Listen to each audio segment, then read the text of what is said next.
Thanesh തമ്പിയും Vipin C Vijayan കൂടി ചേരുന്നുണ്ട്. തനേഷ് തമ്പിലേക്ക്. തനേഷ്, എന്തൊക്കെയാണ് LDF ഈ കൊട്ടിക്കലാശം പൂർത്തിയാകുമ്പോൾ അവരുടെ കണക്കൂട്ടലുകൾ? തനേഷ്. ഉന്മേഷ്, വലിയ പ്രതീക്ഷയില്ലാതെയാണ് തെരഞ്ഞെടുപ്പ് പ്രഖ്യാപന ഘട്ടത്തിൽ LDF ഉണ്ടായിരുന്നത്. കഴിഞ്ഞ 2 തവണത്തെ തെരഞ്ഞെടുപ്പിന്റെ അനുഭവം അവരെ അങ്ങനെ ചിന്തിക്കാൻ പ്രേരിപ്പിച്ചിരുന്നു. LDF പാളയത്തിൽ നിന്ന് തന്നെ വോട്ട് UDFന് പോകുന്ന സാഹചര്യം ഉണ്ടായിരുന്നത് പിന്നീട് അങ്ങനത്തെ വിലയിരുത്തുകയും ചെയ്തിട്ടുണ്ട്. എന്നാൽ ഇത്തവണ പി സരിൻ സ്ഥാനാർത്ഥിയായി വന്നതോടെ സ്ഥിതി മാറി എന്നുള്ളത് അവർ സമ്മതിക്കുന്നു. പി സരിനെ സ്ഥാനാർത്ഥിയാക്കി ഇതോടെ പാർട്ടി മിഷനറി ഏറ്റവും നന്നായി പ്രവർത്തിച്ചു എന്നുള്ളതാണ് CPIM കാണുന്നത്.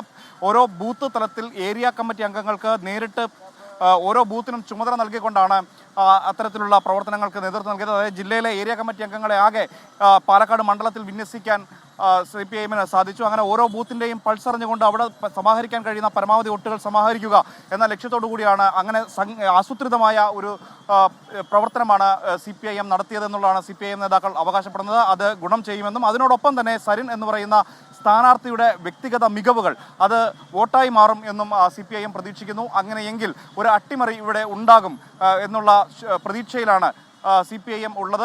അതിൻ്റെ ആവേശം ഓരോ ഘട്ടം കഴിഞ്ഞപ്പോൾ മുതൽ തന്നെ CPIM ക്യാമ്പിൽ പ്രകടമായിരുന്നു. ഇടത് ക്യാമ്പിന് നേതൃത്വം നൽകിയത് MP രാജേഷ് മന്ത്രി നേരിട്ട് ആയിരുന്നു. അദ്ദേഹം ഇവിടെ ക്യാമ്പ് ചെയ്യുകയായിരുന്നു. ഒപ്പം തന്നെ AK ബാലൻ, രാഷ്ട്രീയമായ നേതൃത്വം നൽകിയത് AK ബാലനാണ്. EN സുരേഷ് ബാബു മറ്റ് പ്രചാരണ പ്രവർത്തനങ്ങൾക്ക് നേതൃത്വം നൽകിയ അദ്ദേഹം ജില്ലാ സെക്രട്ടറിയാണ്. അങ്ങനെ വളരെ ആസൂത്രിതമായ ഓർഗനൈസ്ഡ് ആയിട്ടുള്ള പ്രവർത്തനത്തിന് CPIM ഇത്തവണ മുന്നിട്ടിറങ്ങി എന്നുള്ളതാണ്. മുഖ്യമന്ത്രി 6 പൊതുയോഗങ്ങളിൽ പങ്കെടുത്തു. അതൊക്കെ വലിയ ഉണർവ് ഇടത് അണികൾക്കിടയിൽ ഉണ്ടാക്കിയിട്ടുണ്ട് എന്നും CPIM വിലയിരുത്തുന്നുണ്ട്. അതൊക്കെ കൊണ്ട് ഭൂരിപക്ഷം എത്രയാണ് എന്നുള്ളതല്ല, പി സരിൻ അട്ടിമറി വിജയം നേടും എന്നുള്ളത് തന്നെയാണ്. ശരി തനേഷ്, അങ്ങനെ അട്ടിമറി വിജയം നേടുമെന്ന് ഉറപ്പിക്കുകയാണ് LDF ക്യാമ്പ് എന്ന് തനേഷ് തമ്പി ഇപ്പോൾ റിപ്പോർട്ട് ചെയ്യുന്നുണ്ട്. പാലക്കാട് നിന്ന് വിപിൻ സി വിജയൻ കൂടി ചേരുന്നുണ്ട്.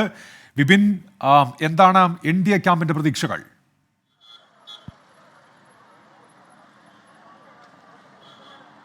ഉന്മേഷ്, എപ്പോഴും BJP പ്രതീക്ഷ വയ്ക്കുന്ന ഒരു മണ്ഡലമാണ് പാലക്കാട്. പക്ഷേ അത് ഇതുവരെയും ഒരു കൈപ്പിടിയിൽ ലഭിച്ചിട്ടുമില്ല. അങ്ങനെ നിൽക്കുമ്പോൾ ഒരു കപ്പിനും ചുണ്ടിനും ഇടയിൽ ഓരോ തവണയും നഷ്ടപ്പെട്ടു പോകുന്ന പാലക്കാട് ഇപ്രാവശ്യം തിരിച്ചു പിടിക്കുമെന്ന ഏറ്റവും ഉറപ്പിൽ തന്നെയാണ് NDA ക്യാമ്പ് ഉള്ളത്.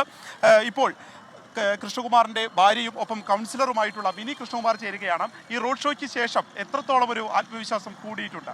റോഡ് ഷോയ്ക്ക് ശേഷം എന്തുകൊണ്ടും ഭാരതീയ ജനതാ പാർട്ടിയുടെ പ്രവർത്തകർക്ക് അത്യന്തം ഒരു ഉത്സാഹം തന്നെയാണ് ഇപ്പോൾ ഉള്ളത്. എന്താണെന്ന് വെച്ചാൽ ദേശീയതയുടെ സന്ദേശം നമ്മുടെ പാലക്കാടൻ കാറ്റടിച്ച് പാലക്കാടേക്ക് തന്നെയാണ് വരുന്നതെന്നുള്ളത് തന്നെയാണ് അതിൻ്റെ ഏറ്റവും വലിയ ആത്മവിശ്വാസം. അതിൻ്റെ തെളിവാണ് ഇന്നിവിടെ ഉള്ളത്. പാർട്ടി ഒറ്റക്കെട്ടായിട്ട് തന്നെയാണോ ഇപ്പോൾ ഈ ഒരു തെരഞ്ഞെടുപ്പിലേക്ക് നീങ്ങിയത്? ഇപ്പം കണ്ടല്ലോ പാർട്ടിയിൽ എന്താണ് സംഭവിച്ചതെന്ന്. പാർട്ടിയിൽ എല്ലാവരും പാർട്ടിയുടെ അധീനതയിലാണ്. പാർട്ടിക്ക് വേണ്ടി തന്നെയാണ് ഓരോ പ്രവർത്തകരും പ്രയത്നിക്കുന്നതും പരിശ്രമിക്കുന്നതും പാർട്ടിയുടെ സ്ഥാനാർത്ഥിയെ വിജയിപ്പിക്കുവാൻ വേണ്ടി തന്നെയാണ്. അതിൽ യാതൊരു മാറ്റവും ഇല്ല. ഇല്ല ഇല്ല ഇല്ല അതെ, അപ്പോൾ ആ ഒരു ആവേശത്തിൽ തന്നെയാണ് ഉള്ളത്. ഒപ്പം തന്നെ ചില അസ്വാരസ്യങ്ങളൊക്കെ തുടക്കത്തിലുണ്ടായിരുന്നു എന്നുണ്ടെങ്കിലും അതെല്ലാം മാറ്റാൻ NDA ക്യാമ്പിന് വിപിൻ സി വിജയനാണ് പാലക്കാട് എന്ന വിവരങ്ങൾ നൽകിയത്. വലിയ വിജയപ്രതീക്ഷ വെച്ച് പുലർത്തുകയാണ് അവിടെ NDA ക്യാമ്പും എന്നാണ് വിപിൻ സി വിജയൻ ഇപ്പോൾ റിപ്പോർട്ട് ചെയ്യുന്നത്.